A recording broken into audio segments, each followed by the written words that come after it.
These are our board members. Randy Lenth is the vice chair. Elaine Funk is the treasurer. Dr. Ken Zeichel is the secretary.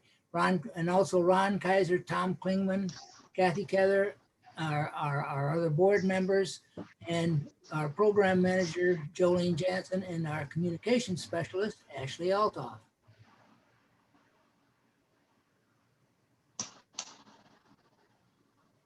And we thank everyone for their contribution. Yeah, well, I think I'll take it from here, Jim. And again, I'm Jolene Jansen, and I am working with Ashley to kind of execute the goals of the Clayton County Energy District Board of Directors.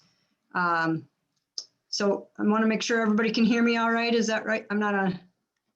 Can you hear me, Ashley? You're good. You can see you. Okay, good.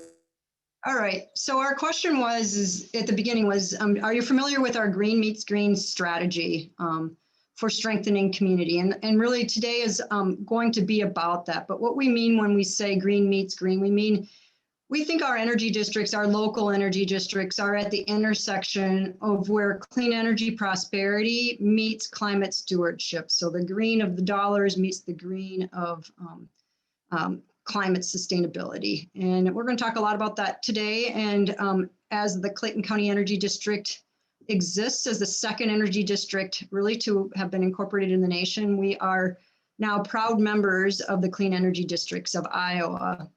The Clean Energy Districts of Iowa all are bound by county lines. We all kind of use a universal and a local approach. Universal in that our goal is that we have a universal method that works anywhere where there are clean energy champions, but that local approach is very different. And so you see there on the map, the green star at the very top is the Winneshiek, represents the Winneshiek Energy District. They are the original energy district, and they set the model that we are trying to replicate really in all, ultimately across the country. Wherever there is a star is where there's an energy district in Iowa, but there also are energy districts that we were able to lead with our Clean Energy Districts of Iowa organization in planting seeds in some counties in Southwest Wisconsin, Vernon County, and Iowa County as well. And then also some work being done in Joe Daviess County, Illinois. That's sort of an outline of where energy districts are on the map today. And essentially that Green Meets Green model is really based on this idea of a flywheel of change. We are working on using good objective, impartial energy planning, which leads to teaching others about that good, impartial energy planning through public engagement, is creating a market transformation.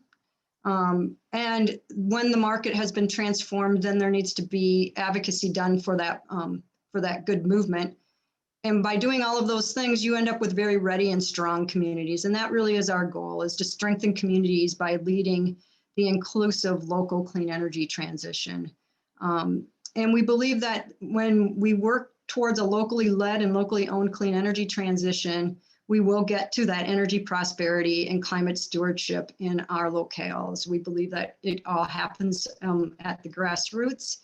And we also believe that that flywheel of momentum is churned at the center by local clean energy champions who know best what's best for their communities.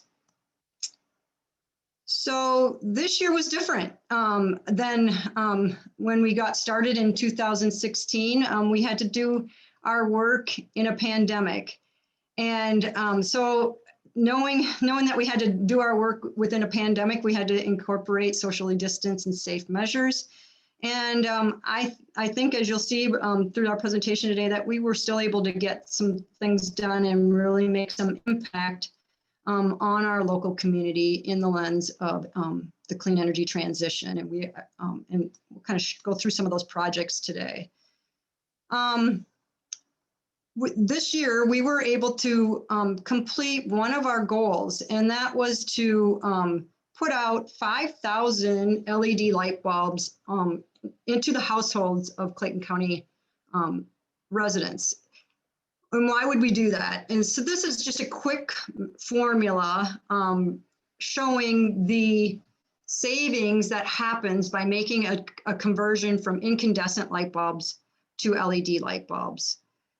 Essentially, an LED light bulb will last 13.6 years.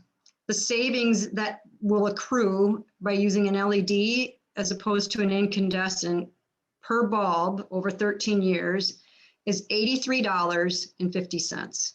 So if you take 5,000 LED light bulbs, multiply that by that, each one of them saving $83.50 over 13 years, that savings is $417,000 for the local Clayton County economy. In addition, so this is that green meets green concept. So that's a lot of green to be saving and no longer spending in kilowatts purchased, and instead using those dollars to in other ways, perhaps to go see a movie or go see or go buy something at the local pharmacy or whatever. But retaining those dollars is a big part of the structure of what we aim to accomplish: economic savings, stop the flow of energy dollars out of our county. In addition, 5,000 LEDs will save 765 kilowatt hours used over 13.6 years. That's equal to 4,200 metric ton carbon emissions reduction. That's the same as driving 10.3 million miles by one average passenger vehicle. So it's a lot of carbon emission reduction. And again, that savings for climate stewardship. So green meets green. So this year, we were able to, we were a little bit, the way we distributed a lot of bulbs prior to the pandemic was we would host, we had permanent swap stations that at places like the Motor Mill, the Osborne Nature Center. All of those places were obviously seeing a lot less traffic early on in the pandemic. And we would hold light bulb swaps at community events, and most community events were put on standstill. So we still needed to deliver LED light bulbs this year.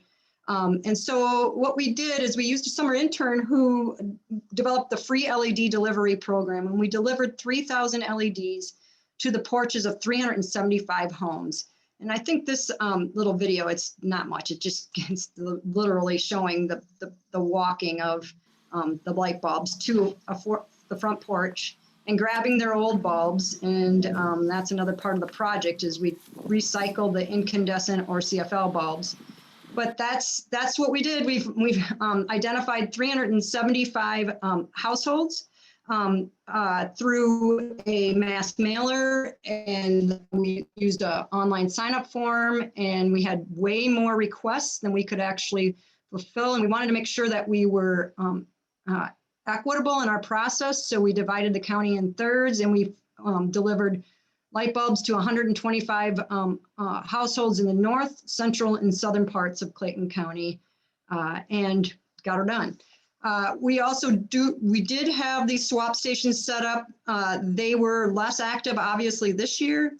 And the other project that we had going on again this year, despite the pandemic, was to collect those holiday string lights and encourage users of those old holiday string lights that are incandescent and energy hogging to convert to energy efficiency holiday lighting.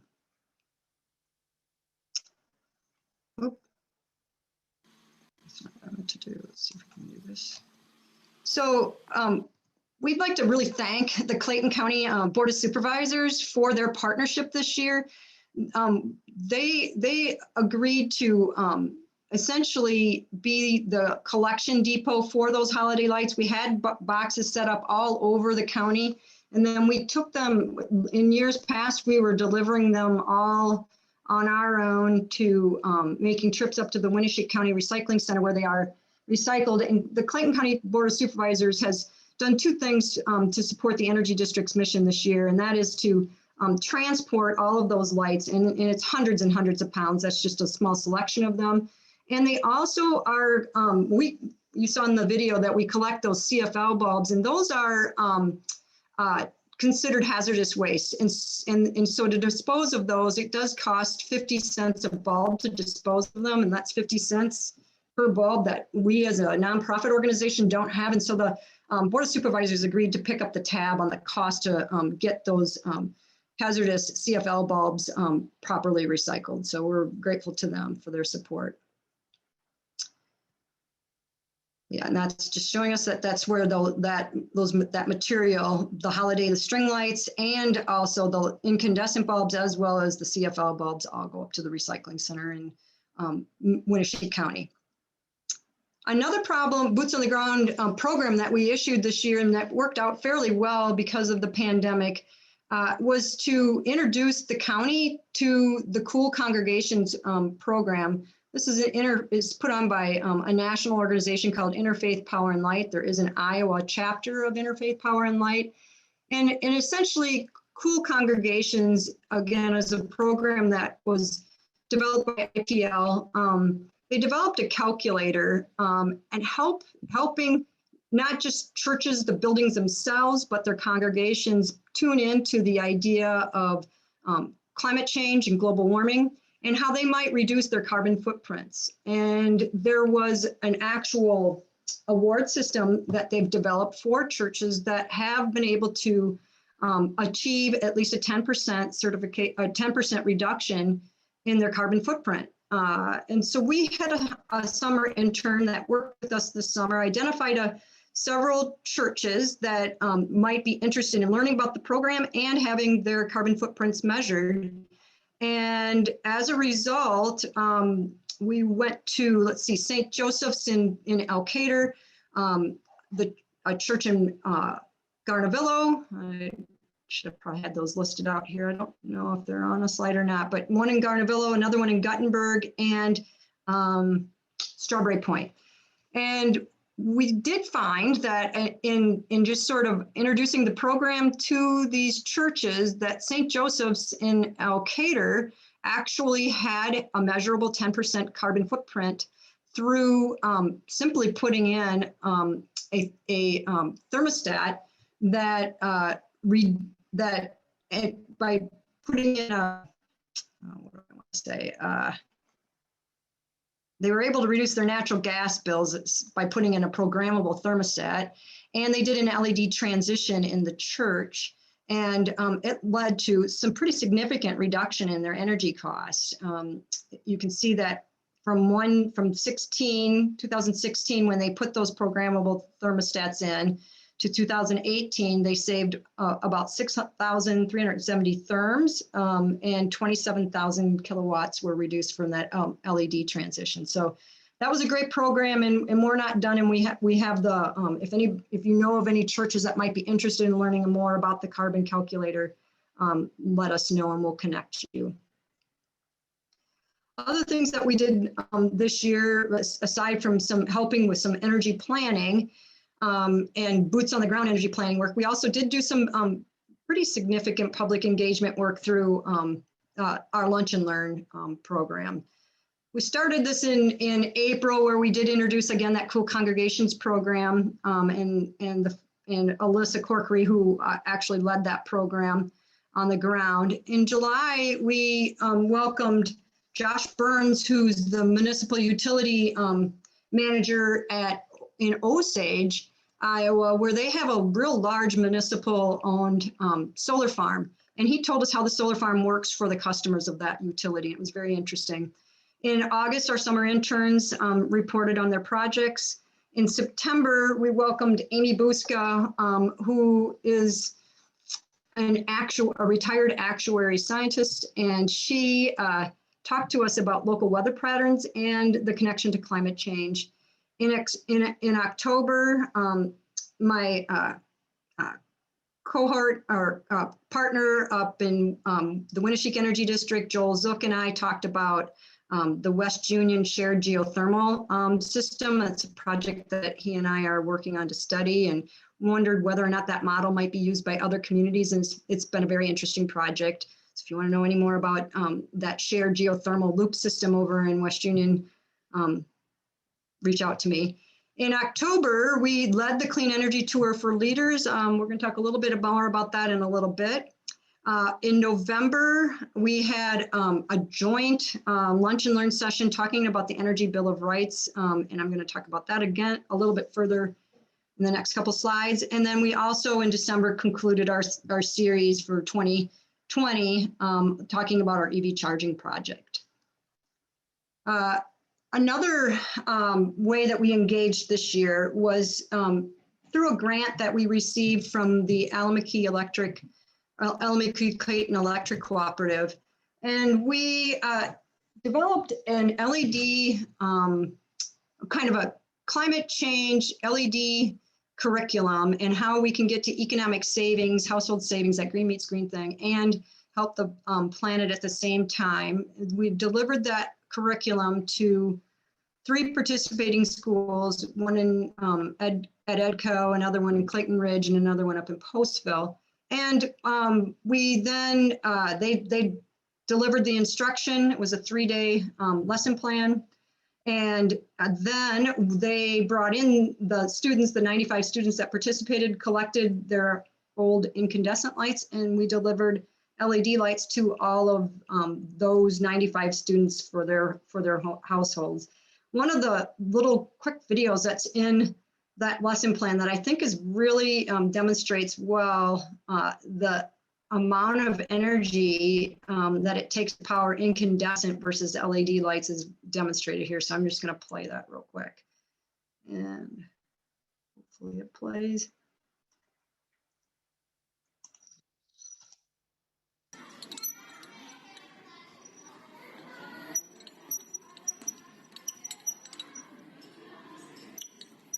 See, crank, crank, crank, and you still can't get that incandescent going. And then the CFL, a little less energy is required. And the LED, it's not even a quarter turn and it's fully lit. So it's a really hands-on demonstration for that.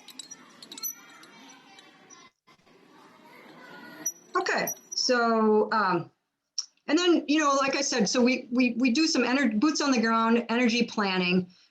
We also, and we weren't able to do that energy planning quite the way we'd like to this year because of the pandemic and the social distancing measures that we were trying to obviously respect. So we weren't able to send out our energy planners and do the auditing services that we wanted to, but we were able to get those LEDs out to households, and kind of went through some of those other things that we did this year regarding energy planning and the public engagement that we could do. At the same time, those things together, if you remember that flywheel of change, do lead to a market transformation. And so this summer, we really took a look at how much solar really is there in Clayton County. This is a hot off the presses map put out by the Iowa Department of Revenue. And it just shows the number of applications for the Iowa solar tax credits by county. And if you're looking at it, if it's a blue one, there are about, and that then connects to the number of installs in the county. So if you're seeing, you'll see in the blue counties, they have about 1 to 5 solar installs, according to the Iowa Department of Revenue, based again on those solar tax credit applications. So blue being the least, red being the most, and you'll see that those red counties, this would be Lynn County, Johnson County, and Washington County, I believe. So that part of the state, there's an awful lot of solar. But orange being, orange to dark orange being anywhere from 100 to 400 solar installs per county. So Northeast Iowa is not doing too bad. Winneshiek County, again, where that original energy district got started, they're somewhere in the 200 to 400 solar installs. And we're somewhere in between 100 and 200. And I'm going to drill down on that for Clayton County here in just a second. I did just go to the next slide here.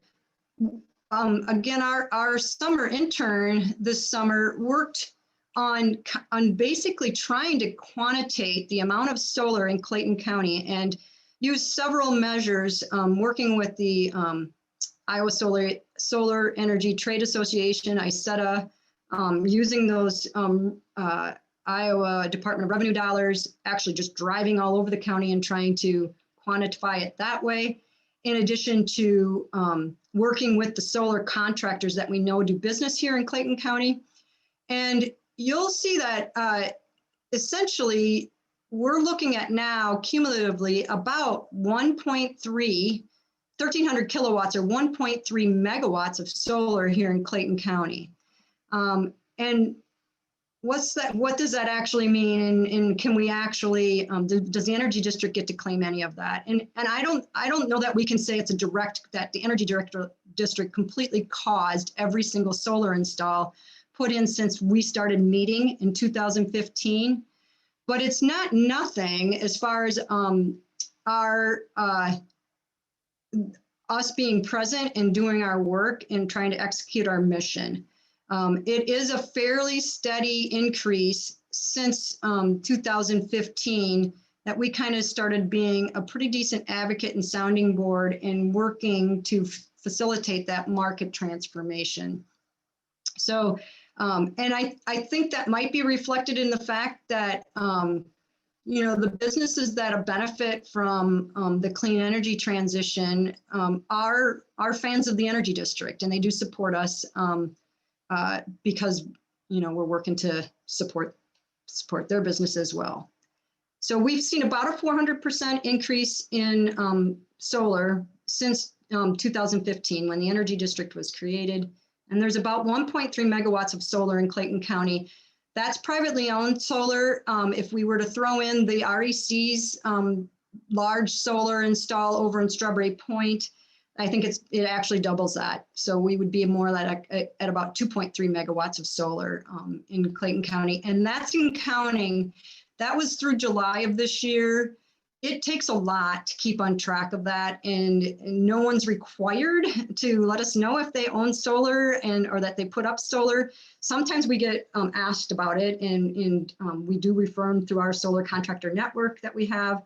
But I think this will maybe demonstrate it a little bit more. Before we started counting and really being serious about how much solar there was in Clayton County, we have I'm going to show you the map here in just a second, but there were about 20 installs that we were aware of. And then this summer, when we kind of intentionally tried to count that, we ended up coming up with about 75 points in Clayton County. And we know there's more because of the map that I showed you at the beginning, showing that there are, you know, perhaps over 200 solar installs in Clayton County. So we're not quite there as far as having them all mapped out, but I do think it's worthwhile showing the map at this time.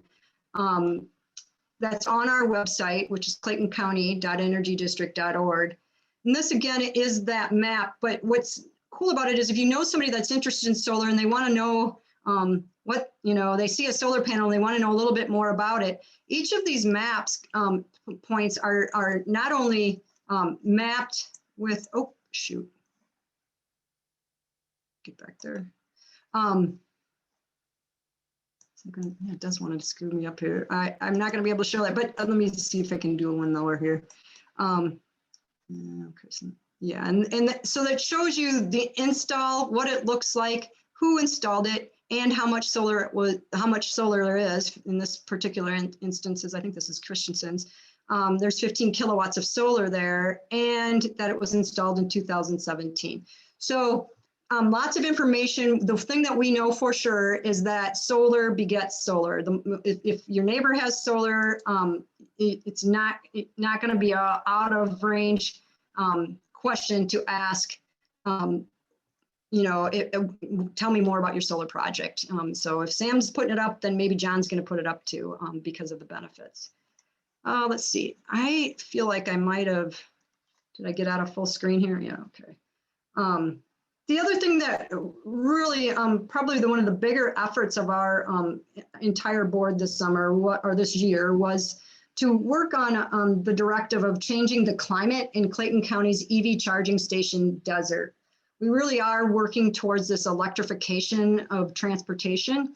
And like I said earlier, our last lunch and learn focused specifically on this project. So I'm just going to hit the highlights. But one of the things that we did this year, or one of the reasons why I think this project actually took off, is we were able to sort of connect the value of EV charging stations to the tourism sector.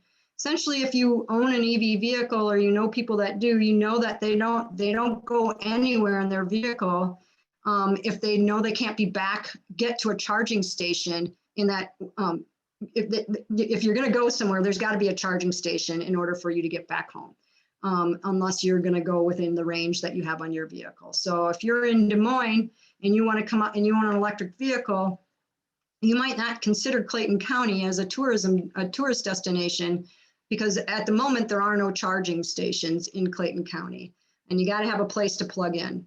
And do people even come to Clayton County? So we studied a little bit the tourism numbers for Clayton County, and we found out that, you know, at the intersections of Highway 3 and 13 in Strawberry Point, that they see 2,800 cars a day there. And at the intersection of 13 and High Street in Elkader, they see 4,600 cars a day. In 2019, the county hired an organization to count how many arrivals, and they are targeting that in the year 2019, from July 19 to July 20, there were 206,000 visitors to Clayton County. And Clayton County is known as, or is rated as, the second most scenic byway in the state, just to second to Allamakee, which is just to our north. So clearly we have people, this is a county that's economy is driven somewhat by tourism. And there is really a need for charging stations. The only charging stations, each of those little pins indicate where their nearest charging stations are.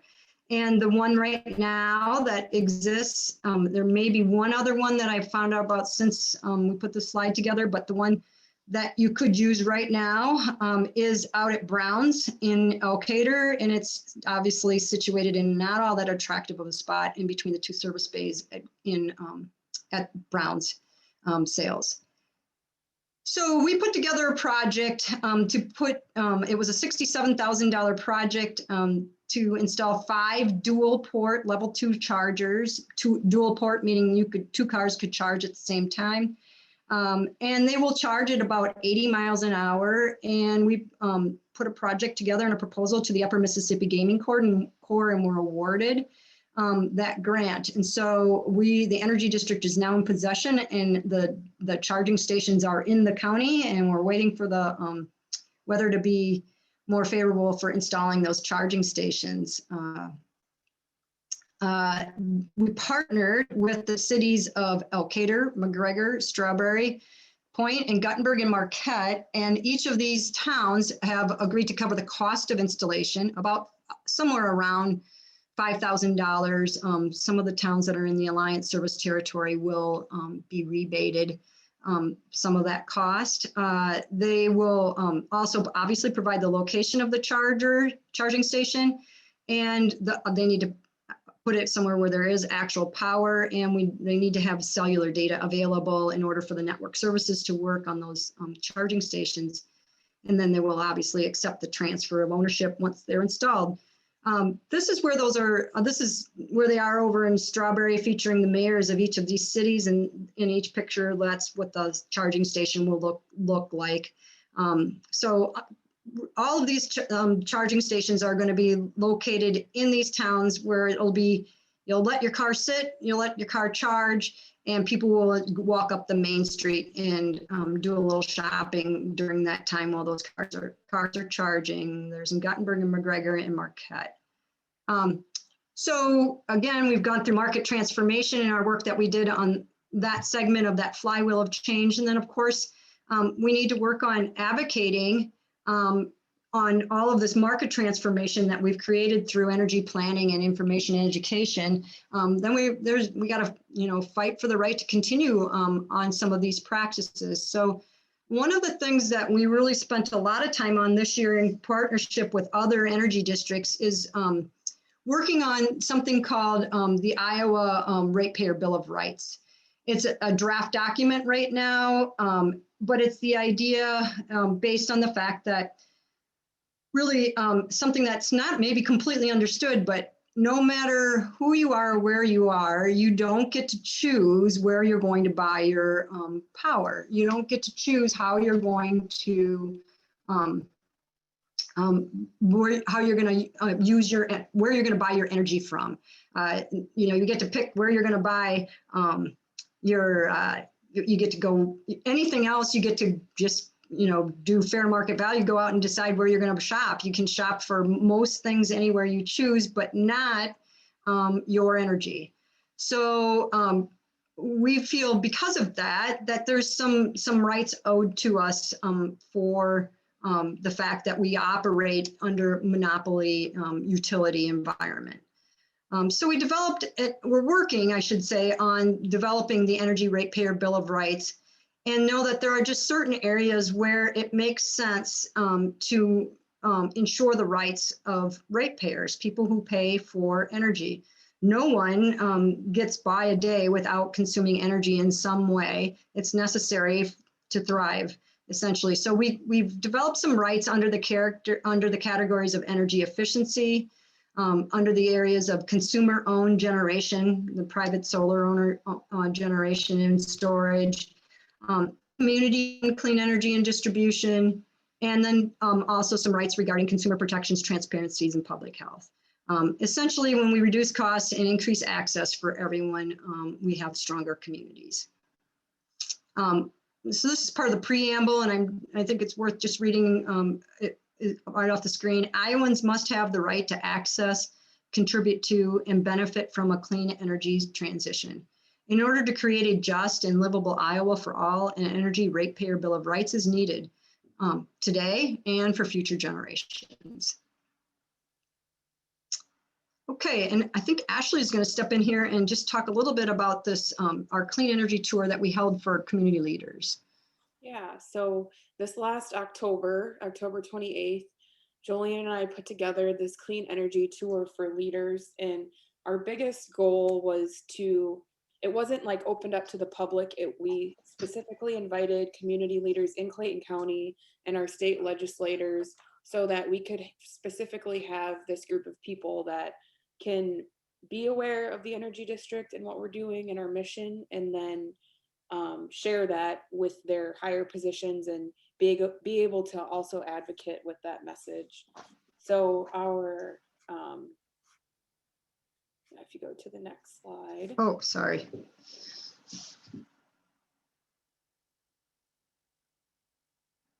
Okay, so yeah, so ended up having, it was about 15 of us, and we had 2 church pastors from Clayton County, 5 state reps, and we also, another thing, we made sure to have it right before the election, so then that could help out with those representatives going into whoever was going to win. They were going in with kind of like clean energy on their mind. And then 8 city reps, including clerks, mayors, council members, economic development directors, a church manager, and a hospital coordinator. And then we had our Clayton County Development Group director. And the topics we covered, we went over like project timelines, project financing structures, the anticipated savings, carbon emission reductions, community-wide benefits, and solar tax credits. And we kind of went over all these topics while going over or while visiting these tour stops. So this was all virtual because of the pandemic, but we just had like really good imagery to go with everything and good stats. And our stops were St. Joseph's Church in Alcater, which Jolene covered that with the cool congregations topic, with their big energy efficiency saving story. And then we had Marquette, who had a big city solar energy transformation. They have, I believe, 3 places. They have their sewer plant with solar, their city shop, and what was the other one? One wastewater other- treatment plant, the, Yeah, their wastewater, yep, their water and treatment. one other well. So they have those three things, three places with solar. And since then, Jolene told me today that Manchester and Delhi are considering powering their public infrastructure. So the conversation has kind of carried on pretty well with that solar because of their awesome benefits that they've had. And Marquette is actually installing solar on many other things as quick as they can because of the money savings that they have. And then, yeah, so Jolene also covered the electric vehicle transportation, but that was another one of our tour stops during this leaders tour. And we definitely had a lot of great feedback. So it turned out really well.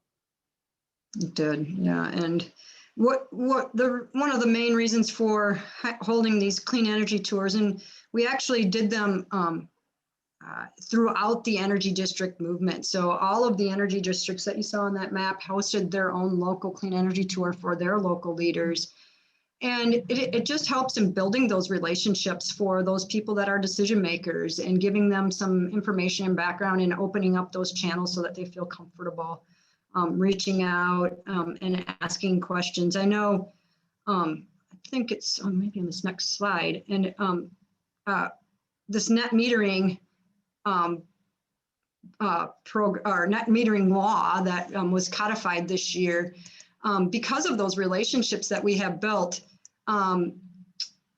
Our state representative here in Clayton County is Ann Osmundson, and Ann was about to vote, which on this new law, basically putting into law net metering rights for those customers, ratepayers of under investor-owned utility territory.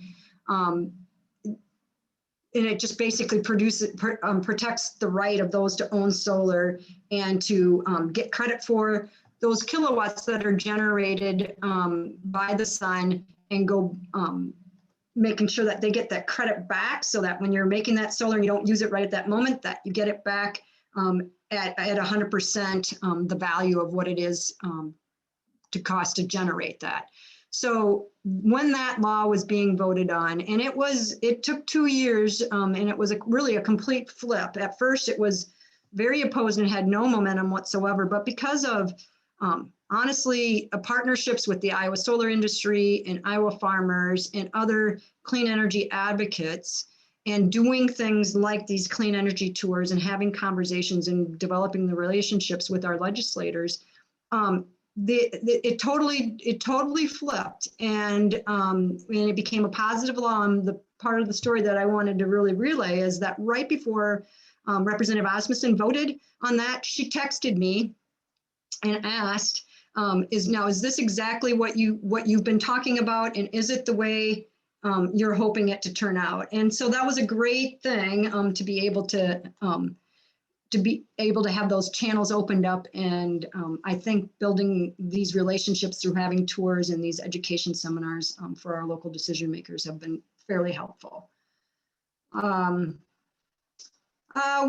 This year I spoke actually to our federal legislators, spoke with Representative Abby Finkenauer while she was still holding office. We spoke to Senator Grassley's office, and we're really trying to encourage now during the pandemic that it was not the time to take away those federal renewable energy tax credits. And hopefully a lot of you are aware of this, but there has now, with the last CARES Act, been a moratorium or a pause on the repeal of those energy tax credits. And so it worked. And there were a lot of us within this energy district movement doing that advocating. So it was good work. Other things that we did were, and we're working hard, even continuing this year on the state level tax credits, hoping to get them decoupled from the federal, essentially that when the federal investment tax credits do phase out. Right now, they'll stay at the 26%, but I think they're due to phase out now starting in 2023, if I'm not mistaken, that if that happens, the Iowa state tax credits would stay alive. And we can talk more, and I think actually we're going to put out a piece here this week regarding the things to advocate for with our state legislators regarding the state tax credits, talking about eliminating that 2-year wait list and lifting the cap. And that, for right now, I don't think I'll go into too many more details on that, other than just to say that is where we're really focused at the state level right now while they're in session. So planning, energy planning and objective energy planning is at core to what we're doing. Plus that community engagement and education, that's facilitating a market transformation that requires us to advocate for. And so that work all leads to what we believe ready and resilient, strong communities. So just to kind of recap real quick, in 2020, we hosted about 8 virtual lunch and learns.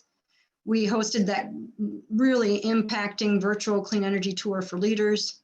We introduced countywide churches to energy saving programs like Cool Congregations. We delivered 3,000 bulbs to 375 households in Clayton County. We grew our virtual solar map from 26 points to 75 points, and that'll still be growing. We hosted our holiday LED giveaways. I don't know that I mentioned that, but we did give away lights over in Strawberry at a food pantry over in Strawberry, also in Guttenberg and at the Clayton County Food Shelf. And we recycled hundreds and hundreds of pounds of holiday string lights. We delivered instruction, LED and climate change instruction and light bulbs to 95 fifth grade students in their homes. And we received a grant that is going to help us install by early spring 5 electric vehicle charging stations in Clayton County. So it's not nothing, even though we were trying to work in a pandemic. So today, I'd like you, if you can find your chat feature there, and sort of just answer the question, what impresses you about our work? And if you wouldn't mind just clicking on the chat in your toolbar there should be a little chat feature. And maybe if you could just chat those in, that would be helpful to us.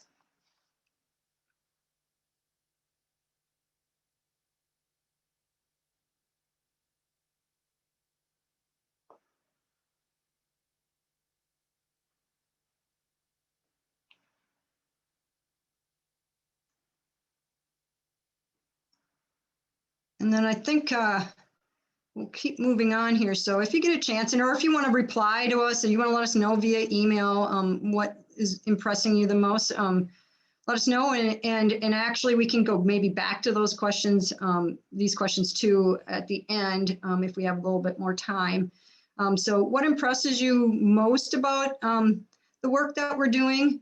And what do you think we should be working on next? And that would be helpful. So what we think we have on tap for this year is a few things. We are going to continue on this idea of beneficial electrification, meaning clean generation of electricity. We're going to continue to work on advancing that EV adoption in the heartland, working with car dealers and banks on trying to stimulate that market, trying to work on businesses, maybe having places of work, having EV charging stations there, as well as trying to get some local car dealers to face the challenge of getting EV vehicles available to the local market. We're also going to talk a little bit more about geothermal technology education and promotion. We also are going to partner, we hope, with Clayton County and think about maybe putting in one of those DC fast chargers. If so, it would be one of the few DC fast chargers in the Driftless region, period. There are a few fast chargers. The nearest one that I know of are down in Waterloo. There are some in Dubuque, but they are mainly for Tesla. And so we're thinking that it would be really great in this, tourism area driven tourism sector county that we would maybe consider getting a DC fast charger, as well as we're continuing work on energy planning regarding generation, clean energy generation and efficiency, and hopefully returning to in-person energy audits, but especially if so, working on Main Street and on farms as far as energy coaching. We're going to continue on that advocacy and equity pillars that we have, working on that solar tax credit right away. And we're going to also be collecting stories for the Ratepayer Bill of Rights. Again, just making sure that at some point once we've got these Ratepayer Bill of Rights kind of ironed out, that perhaps maybe they might find their way into legislation as well.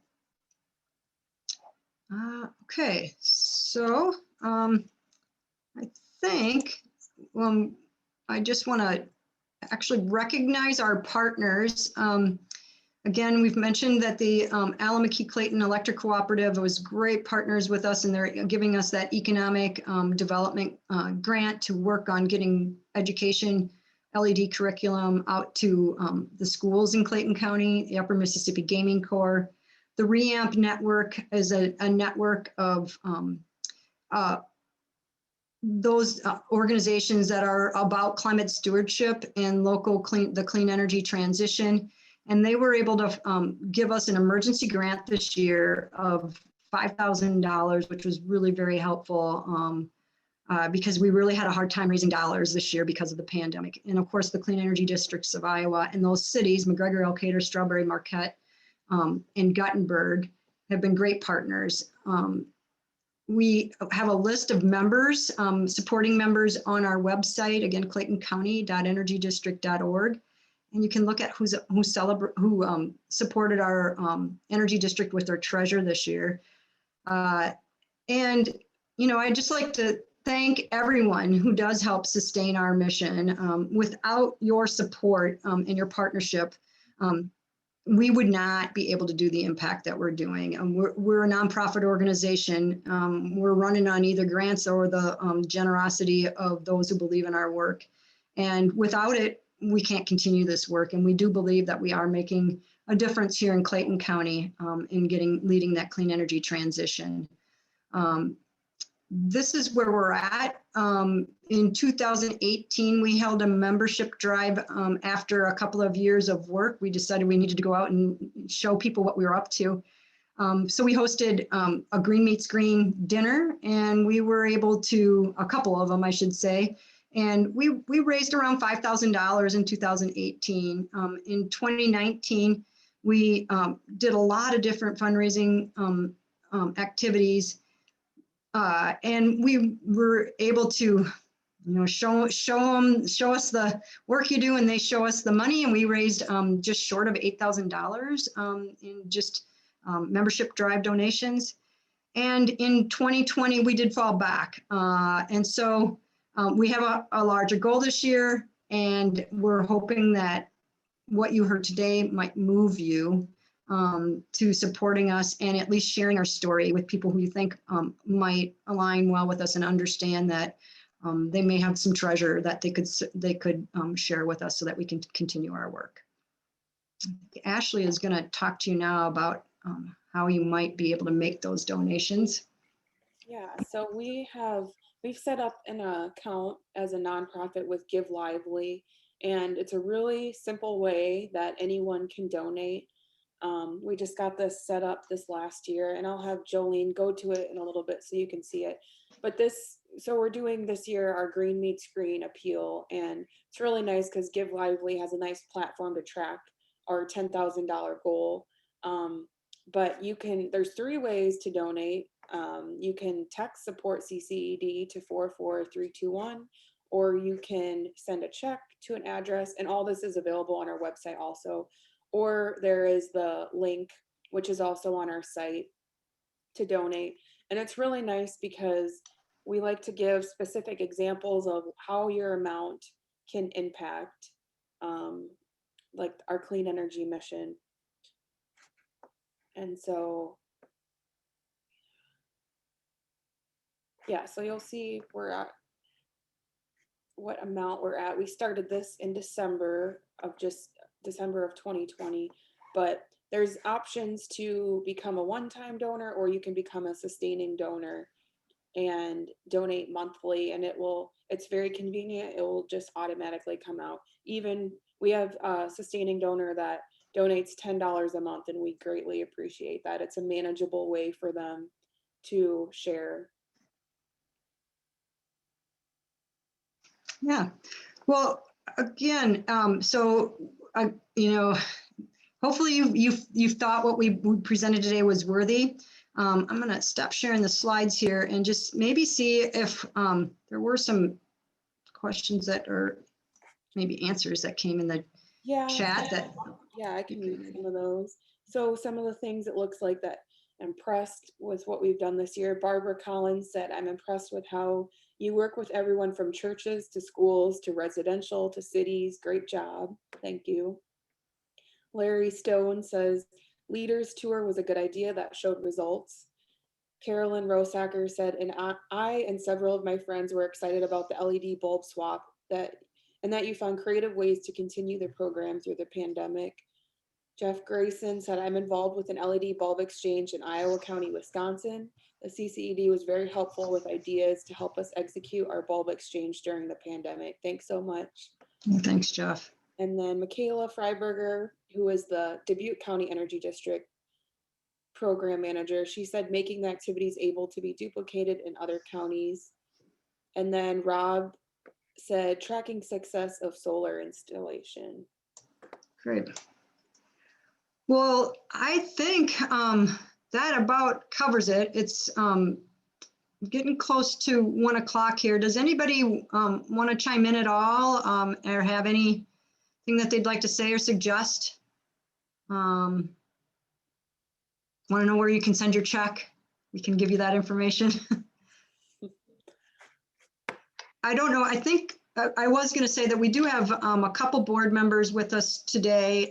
Jim's here and Ron Kaiser as well. And our former fearless leader, Harry Blobom, is on the call. And I just want to recognize you guys for all of the work that you have done. Without both Jim, Ron, and Harry have been really instrumental in guiding the Energy District into existence and keeping us where we are. We meet monthly, and it is their undying support and commitment to ushering in the clean energy transition that has really made us able to create the impact that we have so far this year.